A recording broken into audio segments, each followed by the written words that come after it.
आज के আমরা দেখব অষ্টম শ্রেণী বাংলা প্রশ্ন 2025 এর প্রশ্ন, যেখানে পূর্ণমান 50, সময় 1.5 ঘন্টা।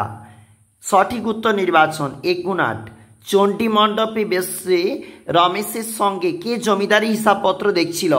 উত্তর হবে গোপাল সরকার। কেঁদে কেঁদে মরে শুধু বাইরে, কেঁদে মরে। উত্তর হবে হাওয়া। বৃথা সময় নষ্ট করো না, এটি কোন ধরনের বাক্য? অনুজ্ঞাসূচক বাক্য। বৃক্ষ শিশু নিরাপদে নিদ্রা চায় কোথায়? বীজের কঠিন ঢাকনার মধ্যে। বকুর বয়স কত? 6 বছর। ড্রাইভার বললে ওদিকে যাব না। আলোচ্য উক্তিটি কার লেখা?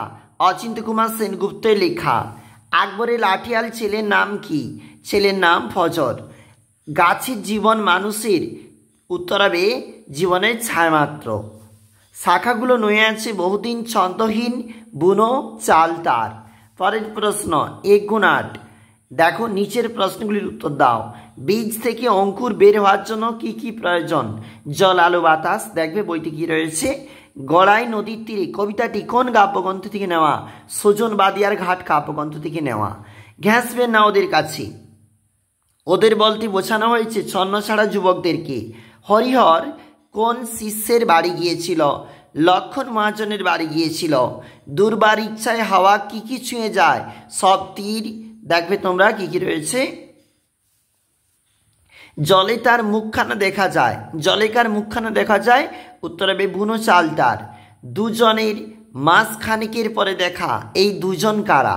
লেখক কবে থেকে গাছেদের কথা বুঝতে পারেন? গোপাল সরকারের কাছে বসে রমেশ কি করছিল? জমিদারির হিসাবপত্র দেখছিল।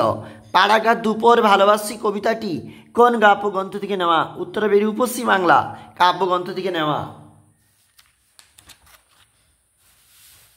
পরের পেজের শুরুতেই রয়েছে 2 গুণ 4, অর্থাৎ 4 নাম্বার করে প্রশ্নপত্র রয়েছে, 8 নাম্বার। ঘেঁষবেন না ওদের কাছে। এখানে প্রশ্ন 4 নাম্বারের করে রয়েছে, দেখবে অবশ্যই। অপু থাকতে প্রশ্নপত্র, পথের পাঁচালী থাকতে 2 গুণ 3 সমান 6। 3টি প্রশ্নের উত্তর দাও। 2 গুণ 3 সমান 6 এবং পত্র রচনা করো, এর জন্য 6 নাম্বার।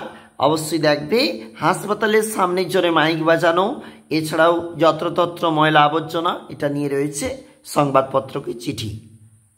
আমরা দেখছিলাম বাংলা প্রশ্নপত্র অষ্টম শ্রেণী 2025।